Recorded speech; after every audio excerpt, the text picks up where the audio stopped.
Hello, everybody, and welcome to the Doctors of Running podcast, where we, a group of doctors of physical therapy, discuss the art and science of running and the stuff that we put on our feet.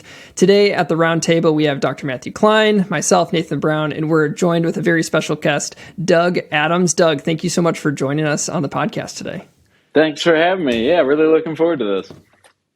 So we asked Doug to join us. I have a connection with him, a very small connection where we went to the same alma mater. We have the same alma mater for physical therapy school. Both went to the University of Delaware. He came before me and paved the way for a lot of stuff. And he got to work with some amazing researchers in his time when he was there at Delaware, which probably, as we'll probably hear, paved the way into what he's doing now. And so, Doug, we just want to kick things off and give it to you because we want to have people understand where you're coming from your perspective, what your educational background is, and what you're up to now. Because today we are talking all about running mechanics and why they matter or why they don't. So, Doug, tell us a little bit about your background and what got you where you are today. Yeah, I'm basically like a giant running nerd, which is fun. I get to spend all day, every day talking about running and working with runners. So of all abilities. So it's really a lot of fun. But it started just like you were saying, Nathan, when we were at University of Delaware. I definitely had a little bit of luck, and some of my professors and some of the PhD candidates there were just amazing. I had Irene Davis and Rich Willey were there, and the three of us used to do gait analysis all the time, and I get to be the lackey. That was the one taking as much notes as I could and trying to write it up, and then I would get all those notes just murdered by red ink telling me, everything that I was doing wrong. But it was a great learning experience, and it really just fueled me and just showed me how much there is to learn about running and mechanics. So I continued on. I did a residency there at University of Delaware, and then I continued on and kind of started with basement biomechanics. I'm doing a lot of analysis myself and just seeing, hey, friends and family, can you check out my form? And I've been doing some research at the University of Delaware still, even beyond my time with residency. I continued to tag up with Joe Zenny was one of the researchers, Federico. So we had a chance to do some additional research, and that's where I even started looking at more 3D files and started noticing some patterns with running. And that was the basis for what went on to be the courses. Now I teach courses called Certified Running Gait Analyst. And a lot of that is based off of some of the pattern work that we found, some of the presentations, even collaborated and did some presentations with Rich, Eric Greenberg. I should mention Eric Greenberg and Scott Greenberg as well were there. Eric was the resident 6 months ahead of me and is wealth of knowledge on running as well.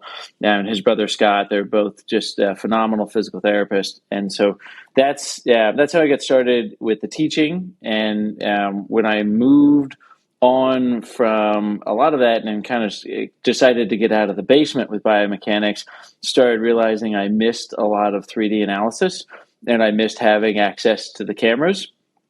So I decided, well, let me look into systems and maybe I'll buy one.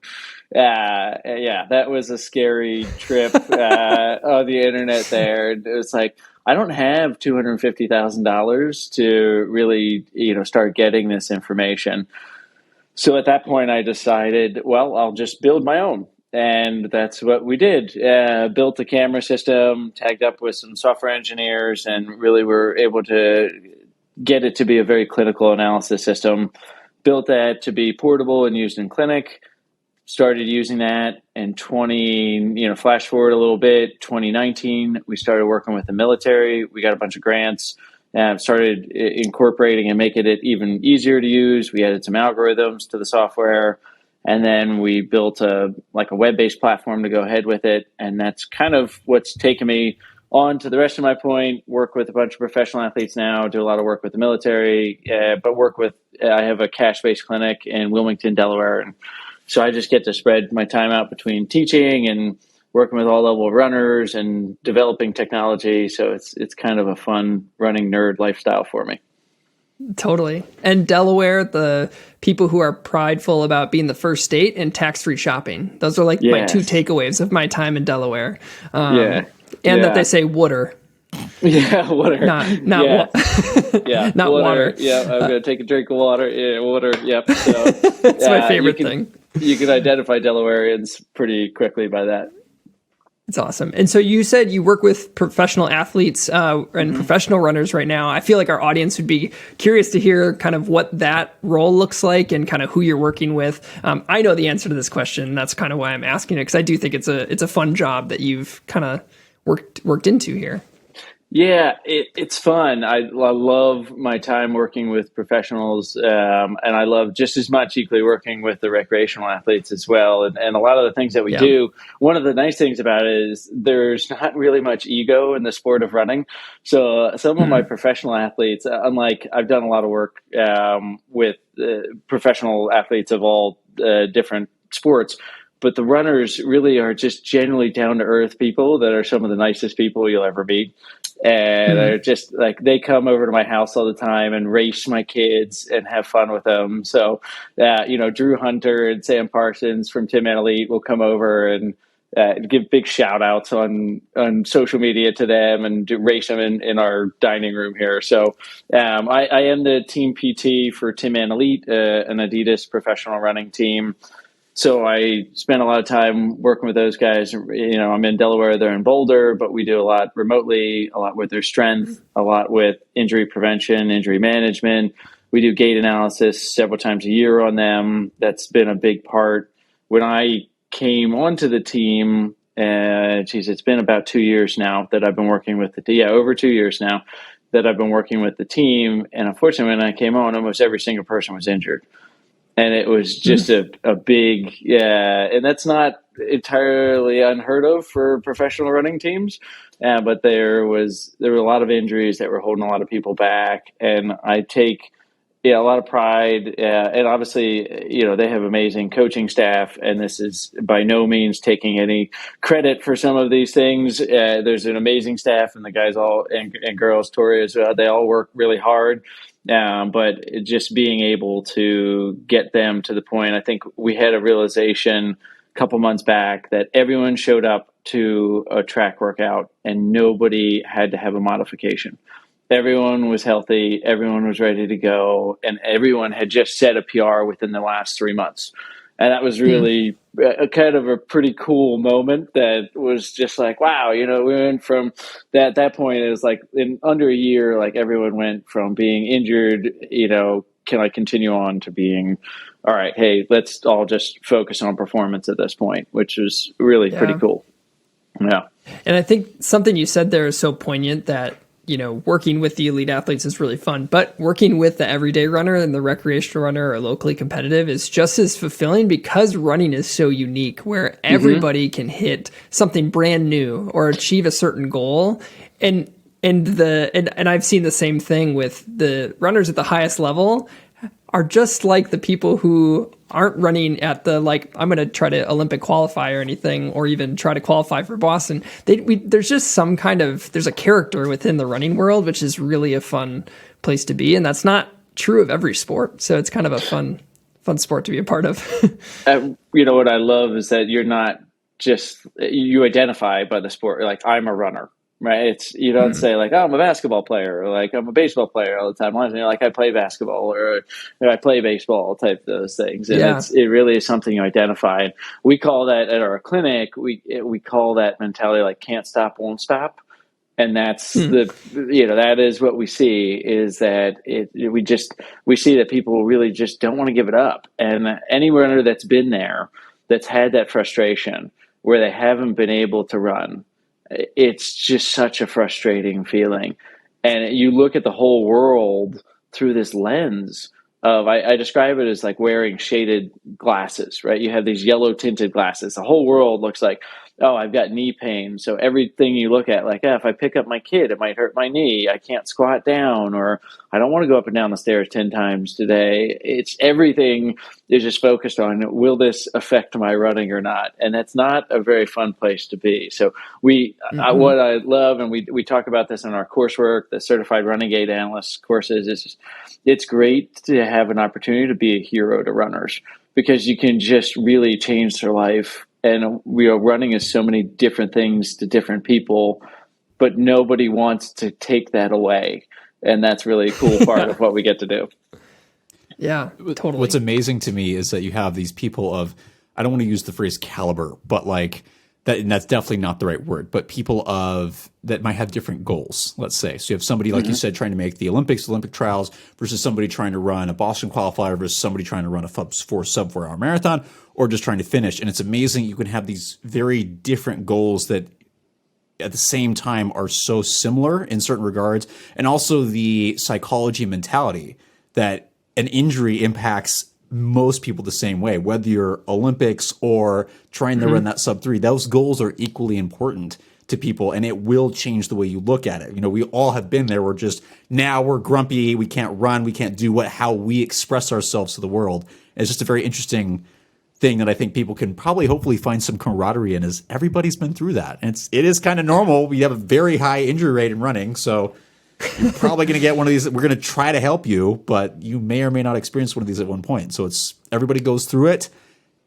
Almost everybody gets out of it. Be positive. This is part of the, I guess, character building and learning experiences that we go through similar to life, right? Like you guys both have kids. So I know you go through this every day going, yeah, you bumped your knee, like this, you can get better, but this happens. You know, what are you going to learn from it? Yeah. Cool. Well, what we want to do now is start to dive into the topic of today is what are running mechanics and what do they mean? So we always give a subjective question to our audience. So our question for everybody this week is, have you had a running analysis done? Did you find it helpful? Did you not find it helpful? And if you didn't find it helpful, why not? Like what was going on and what did it look like? So you can comment below if you're on YouTube or reach out to us at doctorsofrunningpodcast@gmail.com. But yeah, just what's your experience with a running analysis? But Doug, here's where we're going to kind of start to lean on you a little bit more. Tell us a little bit about when we say running mechanics, what is running mechanics? And then we'll kind of dig into some more questions after that, because you had started to mention like some pattern recognition. But let's just start with the simple question: what are running mechanics? Yeah, running mechanics at a very high level overview, or just your position of your body as you go through the running motion, right? And we're looking at it. You can get granular and look at it angle by angle, joint by joint, but it's basically how your body moves, your movement patterns, and how each person moves through space and kind of resists the forces acting on their body to maintain certain postures with it.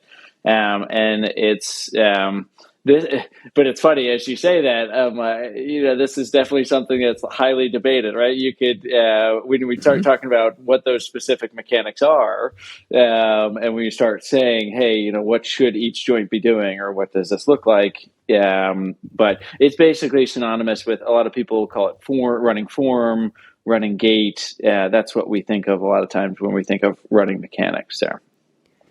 And when you think about that, you kind of just started to talk about the debate that goes on. I think the underlying question, like, is there a right way to run? How do you approach answering that question? Or how do you approach it when you're working with a runner and talking about what you're seeing in their running mechanics? A lot of times our first approach is actually with runners, letting them understand that there is no perfect form and that a little bit of change can go a long way. I think one of my favorite articles that I quote all the time, I think it was Stuart Orden in 2021, JOSPT. Sorry if I got the name wrong here with it, but it's a bone stress injury article there.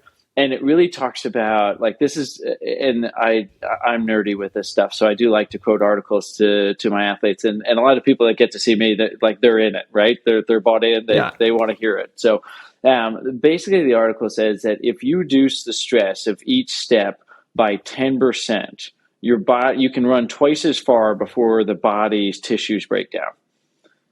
10%.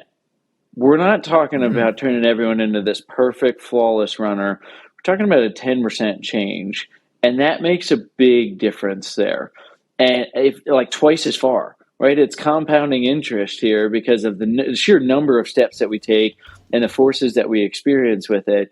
If you could say, hey, you can make a 10% improvement and double down on whatever you're doing, like that should be just a given, that's something that everyone does all of the time, is, looking at how they can get that 10% out of their own running. Yeah. I think that's really interesting. And so now when we start to tie the idea of running mechanics is how we're moving your form, however we want to say it, taking a closer look at that would be considered something like a running analysis. And Yes. when you think about running analysis, you have the 3D system that you talked about. There's 2D models. And we could potentially talk about the differences between those two down the line. But I think my bigger question is, how do you approach the questions about, like, does a running analysis help you prevent injury? Does it help you improve your performance? Does it help you recover from injury? Like, what's the utility of a running analysis from what we've seen in the literature and also what you're seeing clinically? But I think it really does depend on the person getting the running analysis and what their goals are and what they're really looking for. Because it can be for all of those things. It can be from a performance perspective, from an injury treatment perspective, from an injury prevention standpoint. And as much as I always talk about running as being one of the world's oldest sports, right? Maybe that and wrestling were the first two things that people really ever did for competition here. But what I love about it is that we still don't know everything about it. So I do like to put a little asterisk on it there and say we have to create these constructs of the best available evidence that we have now and how we can use that to help us. But we are constantly learning things about running, and we're constantly learning things about this. And I think it's still even hard, and we're pretty limited on our ability to do certain subjects. I know there's studies, we're really confounded by, can we do this in a lab? Do we have to do it in a laboratory versus running out in the real world? And we have to do things. So everything's a little bit of a grain of salt, but we do have to look at each individual person and understand how we can have an impact on them in front of us here. So that's kind of a high level, and I didn't really answer your question there and went off on a little tangent. That's a helpful tangent, though. Yes. So I just like to put that little bit on there that there are many different types of gait analysis out there, and they can all have utility for that. What I do love to see is that more people are seeking gait analysis now, and that people are starting to ask for it. We have like a find a provider type thing on our website for all the people, and we're getting inquiries. We're like, hey, where can I find one of your providers? We're getting people that come to our website, rundna.com, and they go in there and say, hey, I want to find somebody that can do a gait analysis for me. We've trained almost 10,000 people now to do this, through our courses, and we're finding that. So that is a really great thing. So I think, to make one point, we didn't really ask this as the question, but I think everyone does need a gait analysis. I think it is something that everyone should get, no matter whether you're looking for performance improvement, whether you're looking for injury prevention or injury treatment. I think gait is a critical piece that not everyone is doing, and most runners are really missing that critical piece. And it's not the only piece, right? Now, when we talk in our courses here too, and I put a new infographic for kind of a new course we're getting ready to roll out, but it's the runner injury profile, and we have to look at every aspect of the runner. So if we're looking at somebody's running form and technique, but they're getting 3 hours of sleep a night, we're barking up the wrong tree, right? Yep. We have to look at the runner as a whole. We have to be able to say, hey, if you're not working on some of these things, if you don't have some foundational mobility and some foundational motor control and strength, my gait retraining with you is going to be ineffective here. You're not going to be able to do what I'm asking you to do. So I do think everyone should get a gait analysis, but we should also be looking at the runner holistically about everything that goes into why injuries happen. And this is probably the other article that I quote the most here. I told you we were kind of looking at patterns, and we started noticing things when we were looking at all these 3D files, and we started noticing some commonalities of what people were doing. And we would say, hey, I see that there were about 5 things that people do commonly. And we started putting this together, and we kind of put a construct of why running injuries happen. And this was around 2013, 2014. We were putting a lot of this stuff together. And then in 2017, this Bertelsen article came out, which was like, why?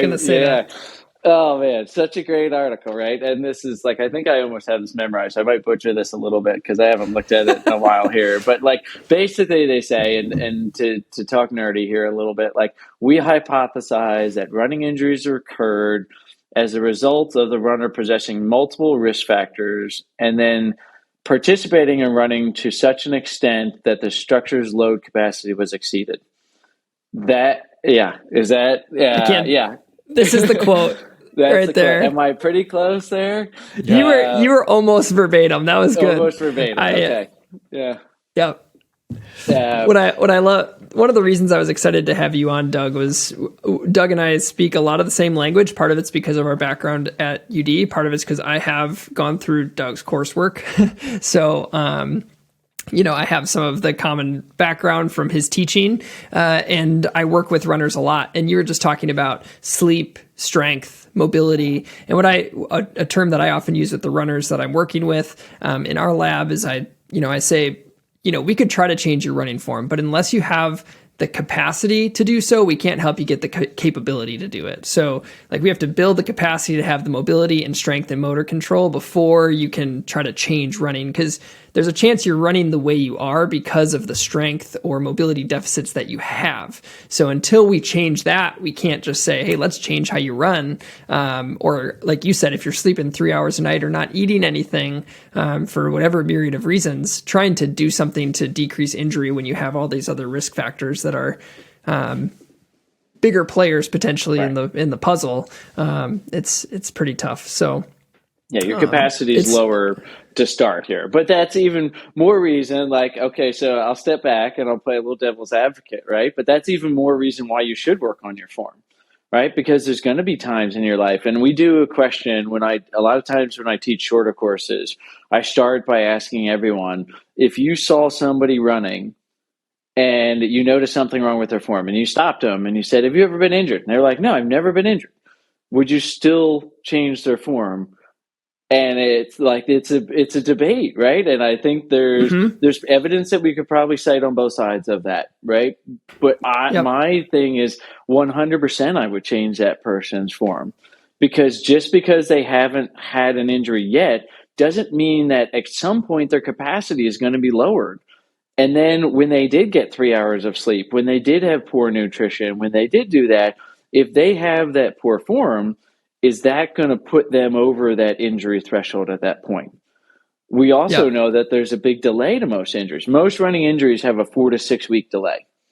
So everyone can say like, oh yeah, I'm fine. I've been good. Like no injuries. I didn't change anything. All of a sudden like that, I got injured. Like, well, what you were doing 4 to 6 weeks ago? So why not make running, form, technique, these mechanics, why not make that an essential part of anyone's training? And I do think it's something that everyone, I know that there are people that will strongly disagree with me on that here. And I am fine. I say bring it because I love to have that discussion and debate with people, because I always learn something when we have that. But I do think it's important that people get a gait analysis and we address these low-hanging fruit, right? Like we started this, there's no perfect form. I'm not trying to get everyone to run the same way here. But if I see something that I know is that we've seen in the literature that is going to cause them to have an injury, why, a baseball player whose elbow is dropping way low and they're just kind of throwing the ball and pushing it, every coach, every person in the world is going to tell that guy to raise his elbow up, get his elbow up above his shoulder. Why aren't we doing the same thing with running is kind of my question there. Sure. And I think two things on that. One, I think we often forget that running is a sport with technique. Mm-hmm. Like sometimes we take running for granted and just say, oh, everyone just runs, No, but you can learn how to run well. That's why running coaches exist too. There's ways to train yourself to run well. I think the second thing in that, like the capacity, capability, should you change running gait? I think you can tell me if you agree with me or not. I think there are some changes that are those that will decrease the demand on lots of different things. There's some changes that will decrease the demand on certain structures and increase the demand on others. And depending on what type of change that you're trying to make, what their capacity is for that change might matter. Doesn't mean you shouldn't change their gait, but you have to be cautious of which type of change you make, and if that change is going to overload a tissue that's already limited based on like a further assessment. Because you could tell me if I'm wrong here, but a lot of your running analysis doesn't just mean run on the treadmill and then we'll fix everything. It's run on the treadmill and we'll do this and we'll do that and we'll look at this and we'll look at that. Is that true on your end?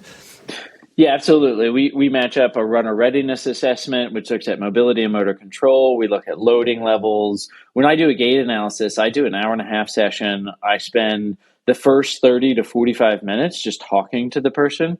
We cover training, we cover sleep, we cover strength training. We cover goals, we cover all of those different things. It's very important that we are addressing the whole runner and looking at every single aspect of that. So if you get a gait analysis, like we said, it's not that everyone has to spend 90 minutes with you. Somebody needs to be talking to you about some of that stuff. We even do like quick screen nights once in a while where we just look at people's form and we give them, just a little awareness, and we're not even trying to change anything, just a little awareness of their form. So there are many different types out there, and runners should be getting it. To speak to your one point too about like we kind of what you were saying before that was shifting loads, right? Where we're changing one tissue to another for what really is doing the work, and there are tissues that are better adapted to handle that. Now, that might not be better adapted in the individual, somebody that's never run a certain way. And I use this phrase a lot, like you've become efficient at the way that you run, but it doesn't mean it's the most efficient way that you can run. And it takes time and it takes effort to change that. But when you adopt that, it can make a big difference and make a big impact. And we have seen support of that in the literature. It takes about 2 to 3 weeks. You start with a strategy where you're using every single muscle in your body to try to make the change. Metabolically, it feels very hard. And then we start to see a reduction in the EMG activity where people start to recruit less muscle fibers to accomplish the same task. And it takes about that 2 to 3 week period. So everyone's doing like, this isn't, I think the other perception of people getting a gait analysis is like, oh, well, as soon as they tell me what to do, I'm just going to be able to do that all the time and just 100%. And it's like, no, we're going to do a gait retraining. We're going to use the best motor learning principles that we can to teach you and retain it, which is key to doing a gait analysis as well. Yeah, and that's a good point too, because there are studies that show people. I mean, there was when a lot of the research was looking at foot strike pattern, switching foot strike pattern led to a short-term decrease in running economy because, like you said, it's this new pattern. Your body is not coordinated to do it efficiently yet, and so it takes some time. You mentioned something about 5 patterns that emerged that you're seeing that are kind of potentially more problematic, and that's where I want to go next. So can you tell us about what are these 5 patterns that you all, as you were looking at these 3D files, kind of what were those patterns that emerged?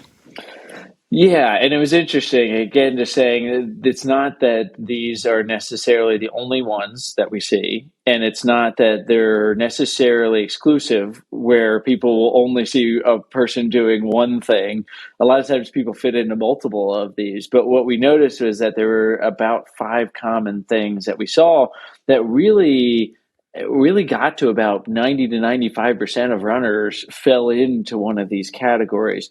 And the reason we created these categories was for practitioners who are working with runners to be able to prioritize and focus and say, because a lot of times there's secondary benefits and unintended consequences of changing somebody's form.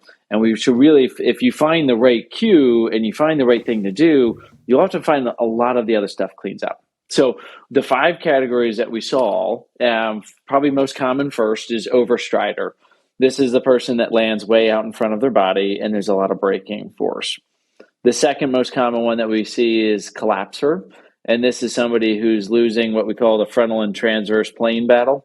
They are losing against gravity, and you'll see them with their knees knocking in. These are the people that kick the insides of their shin. Their hips are dropping side to side.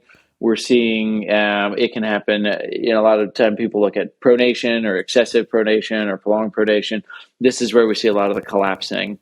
And then on the next part, we'll also start to see the bouncer. So this is somebody that has excessive vertical oscillation up and down. The weaver is the person with a very narrow base of support that they're kind of like egg beatering their legs there. And then we've got our glute amnesiac, the people taking their butts for a run. So, they're just leaning back. They're just, Matt's got it there, like way back there. And those are the 5 categories that we saw. We did expand these to 12 later. But yeah, Matt, you were chiming in there. It's interesting to me as someone who was very severely focused on this when I was in college, and then understood biomechanics better, and then saw the literature on this, that for those interested, foot strike was not mentioned in those patterns.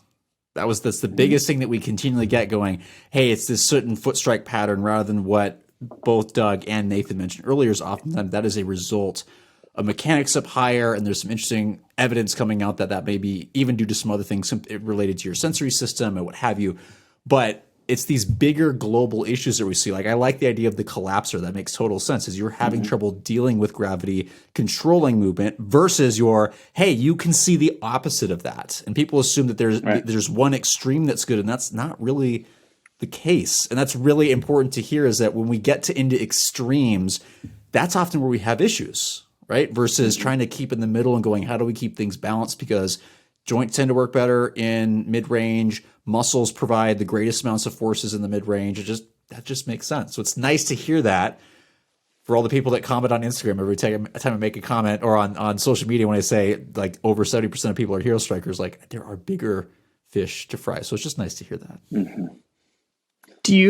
Speaking of that, Doug, do you want to speak to that at all? I know one interesting part of this is, like, you did research with Irene Davis, and if people know who Irene Davis is, I don't know her personally. I've only read her literature because she was gone from Delaware by the time I started. She had left like a year or two before to go to Harvard. But do you have thoughts on foot strike patterns and how that plays into Gait? Yes. And Irene is a brilliant researcher, knows running, is amazing with that. And I think she had keyed on to a few different things. And like all researchers, we tend to kind of focus, and I say we liberally. I think I'm being generous to myself on that with it there. But researchers tend to really focus on a few key metrics because it's really hard to prove anything. So I think we have to understand that, like, to actually get a body of evidence that you can say that there's some knowledge around this. And we don't necessarily prove things. We just give supporting knowledge to it, right? We never really know, and we're really just always striving for that. I think that, she was seeing a lot of these impact peaks and forces and looking at that. And, I think that it's very interesting that she was able to relate that to the position of the foot. I would say I'm a little bit more concerned about where the foot lands in relationship to the body than necessarily what part of the foot hits it there. And I think anytime somebody talks about their own research and things, like, we are always standing on the shoulders of giants and things, because, hey, if Irene had never really cued in to some of these impact peaks and looking at forces and things like that, then nothing else would go beyond there. And it was revolutionary and still is with that. And now we just keep doubling down on it to try to find more. And I think it's really, so for me, I'm not as concerned about what part of your foot hits the ground as where it lands in relationship to your center of mass. And I do think that there are some different things that we don't want to constrain the body by saying that you have to land in a certain position. Now, that being said, it's very hard to land on anything but in a non-rear foot pattern, the closer you land underneath of your body. Right. So there is some truth that, and lots of truth in what Irene's research was showing there, that there are benefits or there are some patterns amongst people that land on a 4-foot strike, but it's not guaranteed. just landing on your forefoot is not going, everyone runs, and we see this all the time. Lots of people come to me because they're landing on their forefoot, but they're landing on their forefoot way in front of them in a heavily supinated position. And they're like, I don't know why I'm getting like perineal stress fractures and why I have IT band syndrome. And it's like, well, I think I can tell you. So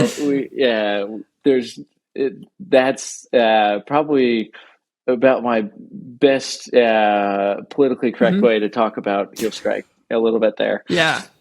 No, and I think that's helpful for a lot of reasons. Also, I had a runner that I did a running analysis on Wednesday of this week, and they were a very pure forefoot striker, but landed with a fully extended knee way out in front of their body. So, like you said, where it lands compared to what's landing first might be potentially of a little bit more importance. I also loved how you talked about just for the listeners who are PTs and who are reading research and who may disagree with a certain researcher in their stance on things or the papers that they've written. If people don't create those questions and seek answers to those questions, then we don't have that data to pull from. And we don't have, if it weren't for some of that early research on impact peaks, then we wouldn't have eventually stratified it to high and low frequency within, the loading patterns. So there's so much that we learn, even if it doesn't end up being the direction that teaches us exactly what we should do. So I loved that perspective that you brought to that. Matt, what do you got? I would go on it's funny that you mentioned Irene. So, and Nathan did the same thing with me. That's actually where we met, is working with Dr. Chris Powers over at USC through his running course. That was part of my fellowship stuff. And he was very much, forget about the foot. It's not completely, but he's like, it's all about the glutes. It's all about the hip. And we get researchers who, they lay the foundation, but oftentimes when you're doing this research, you kind of can only focus on one little thing. Chris and you guys may have seen Chris and Irene get into it at various conferences where they're arguing back and forth, and then Shirley Sarman's sitting back there in the back making fun of both of them. But it's funny. They bring good points, but I think for the listener also realize that, and our students hate this, but it depends. You got to see where in the big picture does this come into play, right? And Doug, you mentioned this earlier. When you're looking at someone, where are the biggest things that need addressing? And oftentimes when you take care of those big things, everything falls into place. And for some people, it may be you're getting 3 hours of sleep. You're not eating. If you fix those things, a lot of this is going to fall. So finding the biggest impairment is really the biggest thing that'll kind of kick this all the way down. And we often focus on little things. Yes, you get great research out of it, but you have to be careful where you overly focus. Like even the stuff with the impact peaks, as we're discovering now, those are important, but not in the way we thought. The impact peaks aren't always necessarily associated with injury, as we've gotten to talk with Laurent Maslow, who he's finding I did an interview with him at like 3:00 in the morning my time. So I most of it went over my head. I was like, there's not enough coffee in this world to do this. But he was talking about how it's actually like this type of vibration that's part of the impact peak that has a bigger impact on injury. And Lauren, if you're listening to this, it was such a great conversation. I was so overwhelmed. But it was, we're going to deeper levels and we learn more, and that's part of getting there. And it's okay. We have to kind of think in the big picture, what does this mean? Also, that wasn't a random conversation. That is a podcast that people can go listen to. It was not random. So I don't know what number podcast it is, but it's with Laurent Malzo. He's a researcher over in England, or not in England. Oh my gosh, in Europe. But I want to go back to those 5 categories that you talked about of runners and just kind of get your take on what sort of injuries are you seeing associated with the different categories, or if there is those patterns that flow from it as well. I think at certain levels we can relate certain injuries to certain patterns, but I think we could reason, like we were just saying before, we have to look at the whole picture and say, hey, a collapser that has a really stiff talocrural joint and is collapsing with this, why are they having a specific injury related to that? I think there needs to be a little bit of additional information. as opposed to just their gait category, about where the weak link in the chain is, because we can relate where we might be putting higher forces. Like, so the best example is the story I tell about a glute amnesiac that I met, right? So we talked about this glute amnesiac, and obviously, basically, the mechanics behind that is somebody, if we're just talking from a pure physics standpoint, when somebody leans backwards, it reduces the moment arm, so the distance from the center of axis of rotation, basically, for the glutes, so they don't have to do as much work. And then what that increases the moment arm for the knee, right? So now we are putting stress on the anterior knee. So if somebody is running in the glute amnesiac type style and they're having anterior knee pain, it's very easy to relate that. And I had a great story where he was a Fortune 50 CEO, had this knee pain, and he was doing a race with his buddies, and he like found out that I do gait analysis, and he was like, okay, I'm going to this guy. Like, you're treating the pros, you're doing this, I'm going to you. So he booked like 2 days of my time and said, like, I'm paying for 2 days, fix me. I need to win this race. We go, we talk for a half an hour. We do that. We do the runner readiness assessment. So like 45, 50 minutes in, we get him up on the treadmill. I put all the sensors on. We get him going. And I'm like, this guy's like the biggest glute amnesiac I've ever seen. So I was just like, hey, pretend that you're running into the wind or running uphill. And before I did that, I asked him what his pain was. And so then he leaned forward and he's like, okay, what's your pain now? And it's like 0. I was like, okay, run for another minute. And then it was like, another minute, 0. Then we ran for 5. Then we ran for 10 minutes. It was like 0. And like the next day he gets on his private jet and flies home, and I get a day off. So it was great. So we can link that, but I will say that it is a piece of that. Somebody with IT band and they have weaving mechanics, we're putting a tissue on stress and we're loading it up type thing. The overstrider, we can see that as that's just a high force type mechanic deviation. And that means that whatever really the weakest link is that's where we're going to see some of that, whether that be, where does the force get off, right? And if somebody's landing with a very stiff knee, is it impacting some of the loading structures at the knee, or is it skipping the knee and going straight to the hip?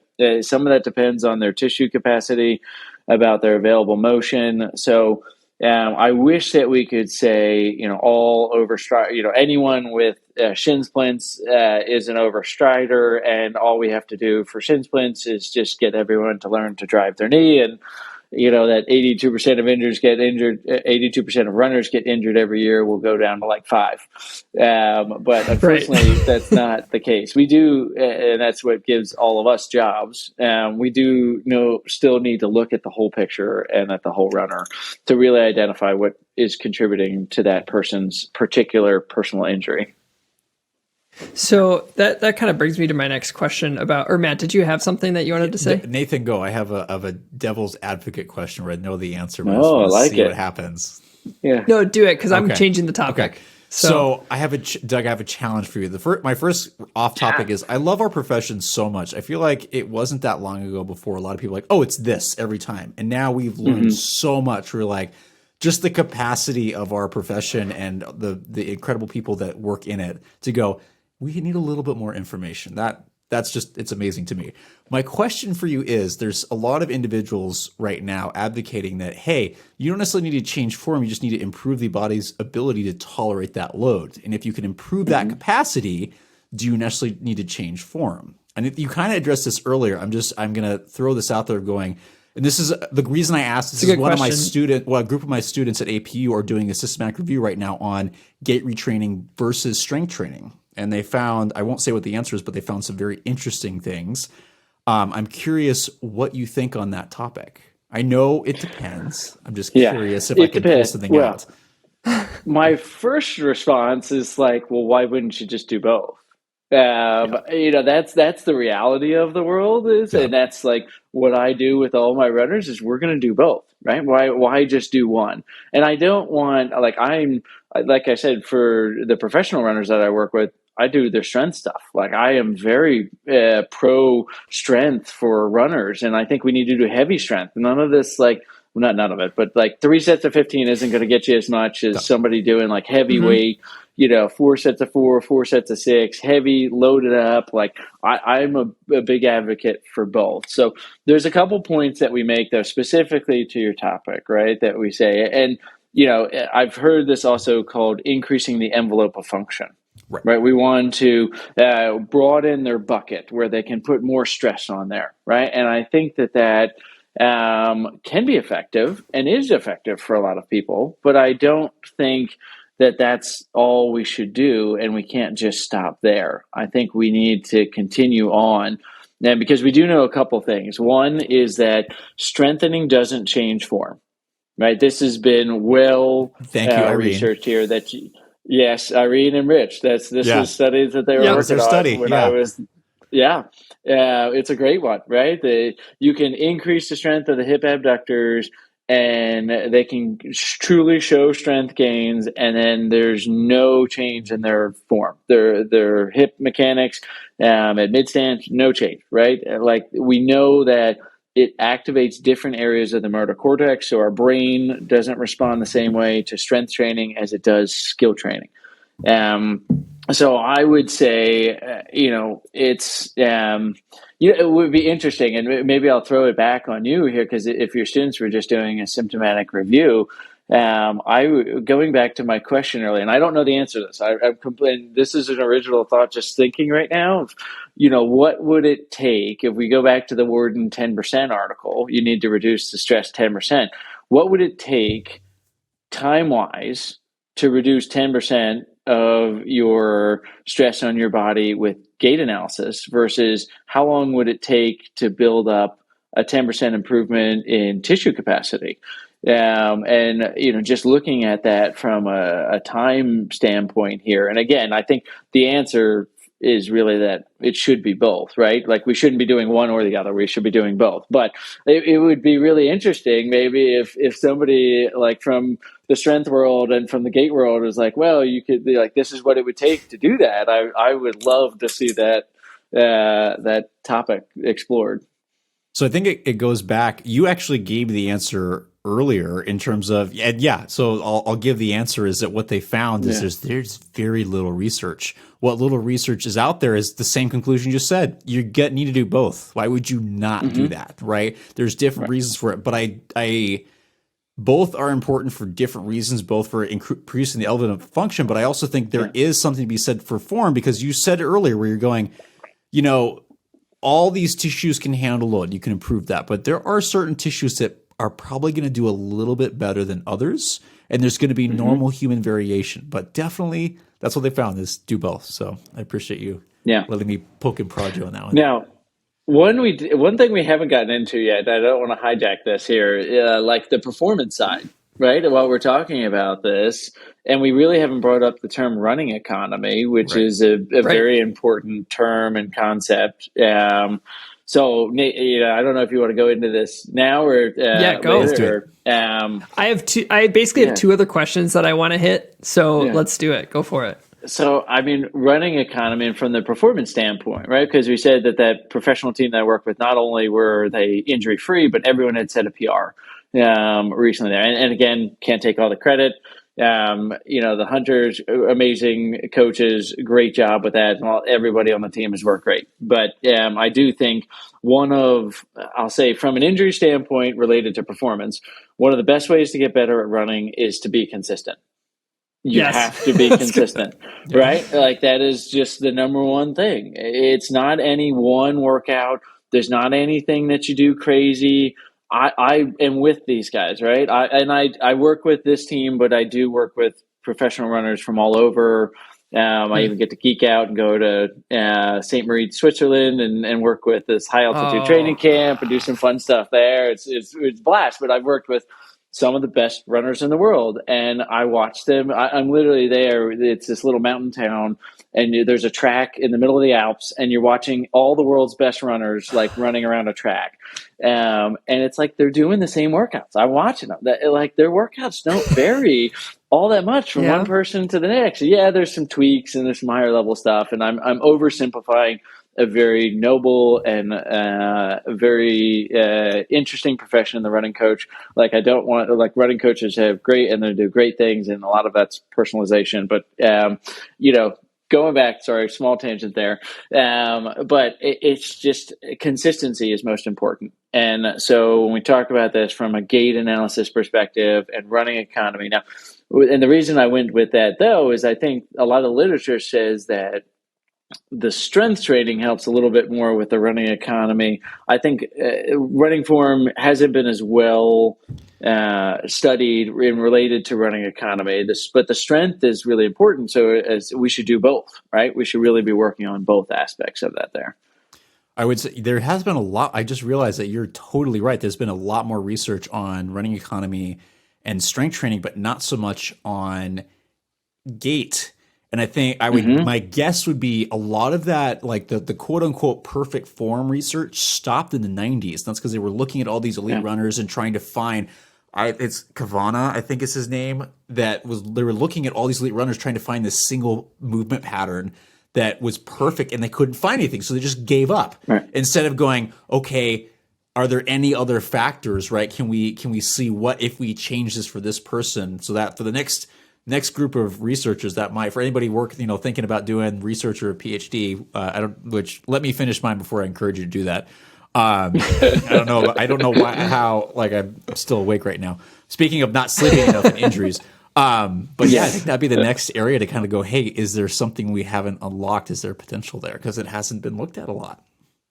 Right. And then look at the combo, right? Yeah. Compare the two, put the combo together. Yeah. I mean, you could that's kind of the fun thing. And some of the people using our 3D device, it is really quick and easy to use. So it's fast. And we do have, like, the Air Force is using it for some research with some marathon studies. And they are looking actually at some economy things with that. So we are looking at some of those because they're doing VO2 max testing at the same time as they're doing gait analysis studies. So but I think we need way more evidence on that. Again, we have to kind of say, like, well, I've got this person in front of me. I still need to do something. Just don't speak too boldly about what you're going to deliver with some of that, but say, hey, we need to do this. And I do think that form is important for performance. I think that, again, it doesn't have to be perfect. And I don't always expect even people to be doing the form the entire time. My professional athletes, I tell them, don't worry about this during a race. Right now, I'll yell at them during races to like change their form a little bit. I yell at one of my guys. I have this weird cue, like choo-choo arms, to get him to like go, like, to get his feet underneath of his body. So I'm like yelling at. This is like one of the races that an American record was being set, and I'm on the side of the track, choo-choo arms, like yelling.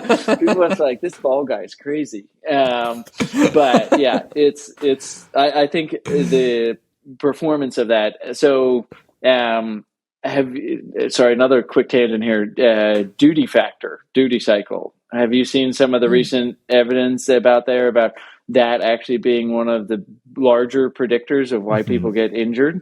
Give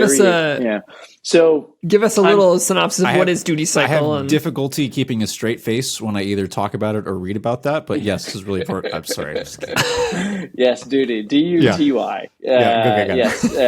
Yes. So what they're basically saying, so this is the time on the ground versus the time spent in the air. So with running, there's a period of flight. So we are obviously seeing that at different speeds, this duty factor is going to be different, right? Because if you're running slower, you're not going to be spending as much time in the air. So there's going to be a change in that. And what they found is that when people run faster, if there's a significant variation from their slow speed to their fast speed, that they're at more risk of injury.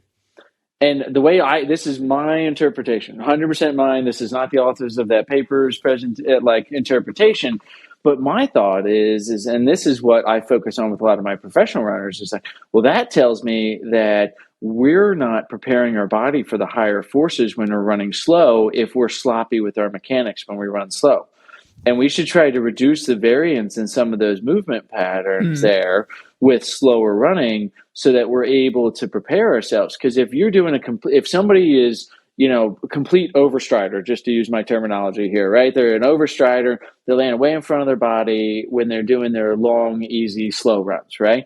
And then all of a sudden they get on the track and they start doing 400 or 600 repeats. And now they're like a 4-foot striker and they're changing it.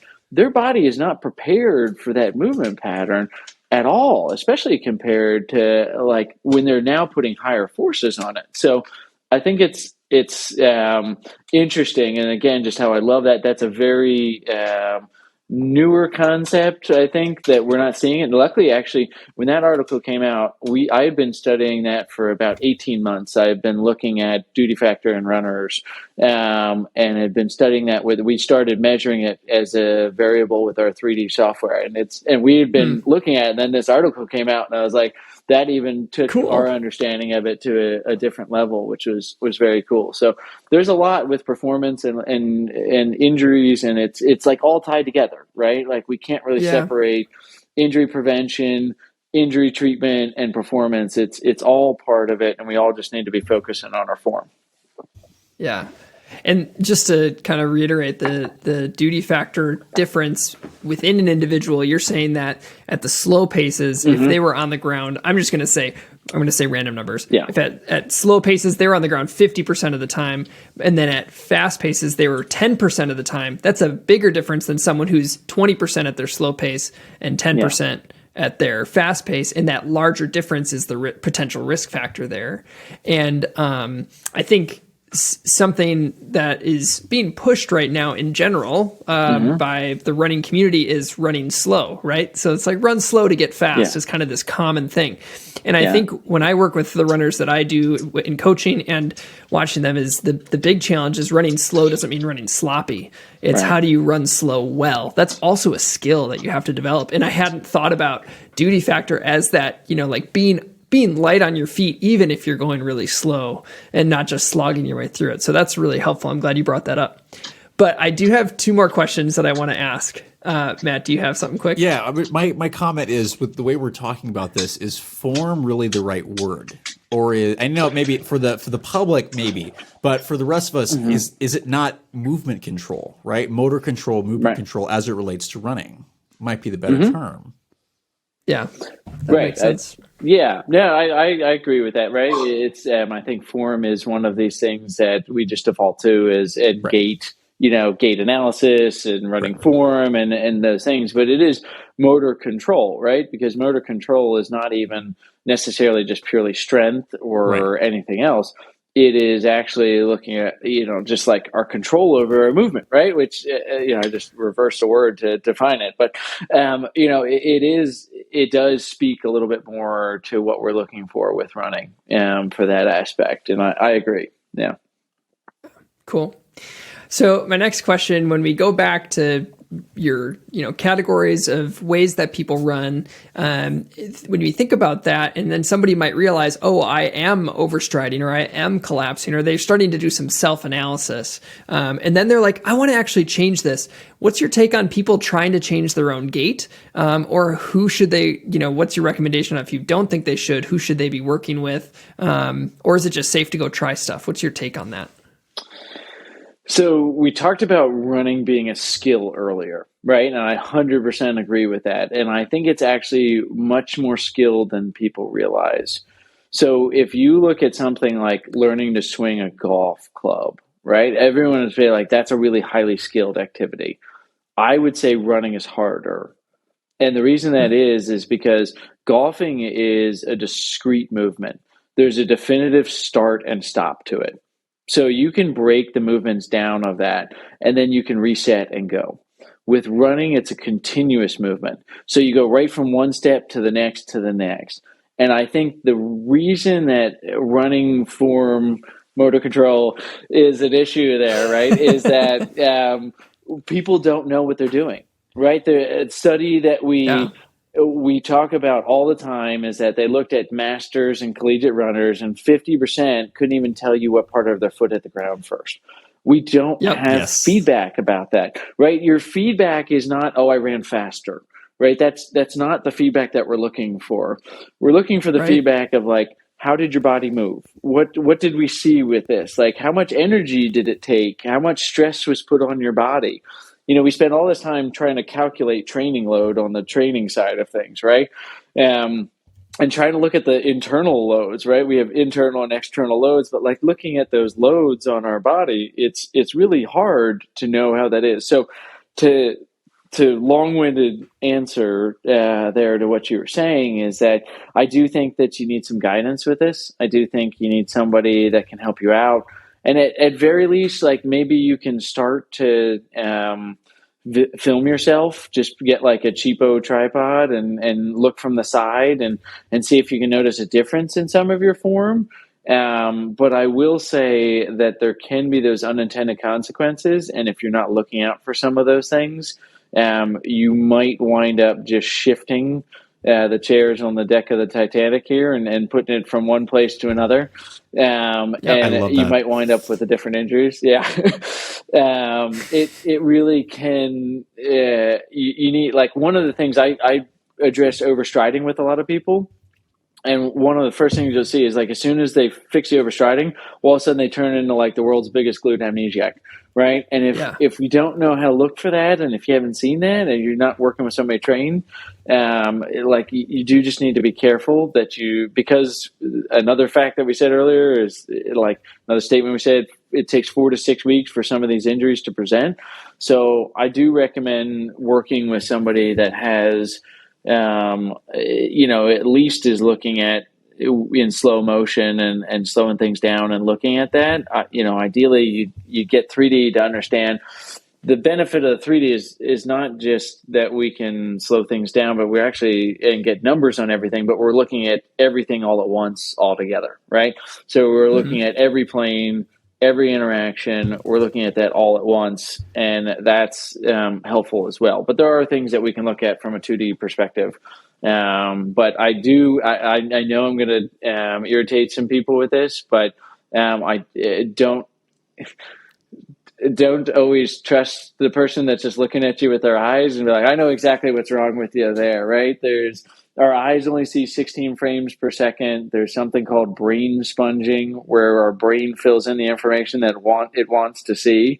Like as I've looked at thousands of runners, I'm still at least going to slow it down on 2D and look at it there. So just a little word of caution, and I probably pissed off about half of your listeners here saying that. And that actually, that brings me exactly into my last question for you before we kind of wrap things up. And it's, on this podcast, we have a lot of listeners who are runners who go to running stores. Mm-hmm. We also have a lot of people who work at running stores. We also have a lot of running store owners who listen to this podcast. And it's not uncommon to go to a running store and have them watch you walk or run, whether barefoot or with shoes on, and then using that information to say, then you should get this kind of shoe. And so I guess we're not afraid. I think we are in the business at Doctors of Running of trying to work with running store workers and owners to help them know the best information for them to actually help the people coming through the doors, because that's what they really want. And we've said it before that about 2D or eye analysis only, and how much you're trained to see these things. All right, I'm going on too much of a tangent. I'm just going to ask my question. Based on your information, there's obviously a difference between seeing with your eyes or a quick screen in like a running store, and then what you're talking about with conglomerating mobility, strength, training patterns, sleep, nutrition. Like that's a lot more depth than just going to a running store and picking a shoe. But with your evaluations, what are you starting to see? Are you seeing any patterns of, hey, I'm starting to see these things. This is what you might want to think about from a shoe perspective. Are your evaluations or mechanics or, motor control assessments, are those telling you anything about footwear selection or how you've thought about it? Yes. And I would say if you had asked me this 4 to 6 months ago, I would have given an entirely different answer. Because I've actually started looking a lot more recently at this. And some of it was because we've actually brought on a lot of shoe stores have actually started using our 3D analysis Oh, equipment. cool. And so I was like, all right, well, let's dive into this. I want to be able to give them solid advice and looking at that. And what we're finding is I've had shoe rules for a while, right? First rule, these are my rules, just Doug Adams rules here. One is comfortable, right? I think everyone would probably agree with that. Comfort Two is filter. lightweight, if it's comfortable, but it weighs a bajillion pounds, it's not going to be good from that running economy standpoint, right? We just know that it's going to put a lot of stress on the body. So, I would say what I used to say, and I've changed this a little bit, the third one, I used to say, like, it can't force you to change your form. And now I would modify that and say that it can't adversely affect your running mechanics. And the reason I'm saying that now is that and I'll give you a second here, Matt, to speak up there. Yes, is I started comparing people doing 3D, and I started in 3 different pairs of shoes, and I would look at them. And what I started noticing, and this is unfortunate, and we're trying to see if there are maybe things that we don't recognize, but everyone responds differently to different types of shoes. Unfortunately, I haven't been able to say, listen, if you're an overstrider with shin pain, you need to be in these Brooks. And if you're a glute amnesiac with IT band, you need to be in these Hokas or these Nikes or these Adidas. We haven't found that, or even we can't even say like you need a motion control versus a neutral versus a stability type shoe. And I think that my military contacts we tried to do this 100 times, right? We can't just say you run this way, you need this type of shoe, that's it. Right. What we need to be able to do is look at somebody's individual response. So we started doing these gait analysis at my clinic, and a lot of the people that are using our system at running retail locations are saying, like, let's put you in 3 different pairs of shoes and let's find the one that looks best for you. And I did this personally. And I found great revelation where I was like, I found a shoe, like my form is great. Like I look at that strike from center of mass. One was like, we like that number to be under 30. In these, I run a lot in topos. I like this topo, and it's the Flylight, and I'm like 27 on both sides. Look great. Mechanics were great. I slip on a super shoe, and that went up to 33. That's straight from center of mass. And I had somebody else doing the analysis and blinded me to it. So I didn't know. I thought I was running the same way every time. My mechanics shifted dramatically, right? And then I was trying to find a super shoe that I could use for this race. So then I found another one. Instead of being like 32, it went to like 29 and 30 or so. Yeah. Yeah. Topo. There we go. Yeah. Got it. Yeah. Not bladed, but yes. I will say, like, my rules are now like that third one is the kind of the way I'm stating is like it doesn't adversely affect your mechanics. And I think that is the thing that many people are missing in the selection of their shoes. And I would say, wouldn't you rather spend the $100 to $200 on getting a gait analysis to find the right pair of shoes than buying the wrong pair of shoes, getting an injury, paying everything associated with that, and then having to also buy another pair of shoes that costs $160 at the end of the day? So like invest in the gait analysis and figure out what the right pair of shoes is for you. And that's resonated with a lot of people. And you obviously get way more out of a running analysis than picking shoes. So it's almost like that's a tack on where you get to try a couple shoes. And case in point to that was I had a lady who I was evaluating, and she had some hamstring issues or whatever. And so we were looking at her gait. She would be in the overstrider category. She had a very high tibial inclination angle, and had a decently high foot inclination angle, kind of all of these patterns. And she was running in, what was the first shoe she was in? Might have been like Brooks Ghost or Glycerin. I'm trying to remember. Anyway, it was a high drop shoe, whatever it was. And then she's like, and I just bought this brand new pair of shoes. They're Newton Fate 8s. It's my first time running a Newton. I want to see what it's like. And in theory, you'd think, oh, this really low drop, 3 millimeter, but even with the lugs, it might be 0 or negative. That might force her to like pull it underneath her. She actually had a higher tibial inclination angle, had a higher foot inclination angle. So just because you changed to a shoe that in theory you would potentially respond to in a positive way, it actually increased all of her, her tendencies for overstriding and the things that were putting high stress on her injury site. So I think I like that concept of as we've learned with pretty much everything, individual response is going to be different. We definitely know that when it comes to running economy and super shoes. And it's probably the same, like you're starting to see some patterns clinically because nobody's looking at this with research yet. You're starting to see those kinds of patterns emerge with, exactly, the little eyebrow raise. That's perfect. So cool. Well, thanks for sharing those thoughts with us. So we're going to wrap things up. We kept you a little bit longer than I said we would, so I'm sorry for that. But if people aren't already following you and I know we have clinicians that listen to this, we have runners who listen to this. What sort of resources do you have available and where can they find you guys? Yeah, the website rundna.com is probably the best place to get started. That's where all our courses are and more information. We just launched a new website, so we're really happy about that. That has everything. Looks nice. Thank you. We got our social media links on there. There's like a free course that I think a lot of people get introduced to us through. And this is even for runners, it's called Essential Elements of Running. So if you do want to learn a little bit more about like mechanics and what that means and a little bit more information about those categories, that's a free hour-long video course everyone can take. And then on Instagram, I think I am not the best social media person here. I think I am Doug Adams PT, and then I think there's Run DNA System are the two Instagram ones that we're more active on there.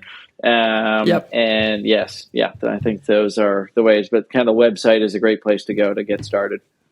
This is free advice. Have you considered having, so you have Run DNA, have you, the individual social media should be Run RNA because they're smaller, more compact. So sorry. Oh, I like it. Jet free. You can take that one as far as you want to go. Yes. Oh, BJ's probably going to cut that out. BJ, Casper, please cut that. I'm just kidding. But Doug, thank you so much for joining us. It was a pleasure to have you. And when we get to talk to other PTs and people who think similarly and differently, that's the beauty of the profession. It's really fun to just kind of be able to hear people's thoughts on this and get to learn from you. So again, thank you so much for joining us. And if you haven't already, please subscribe to this podcast and leave a review. It helps continue our growth as we get to do this really fun project. So appreciate all of you. And if you have more questions for Doug, feel free to either connect with him through the rundna.com or you can reach out to us and we'll try to connect you as well. Take care, everybody. Thank you.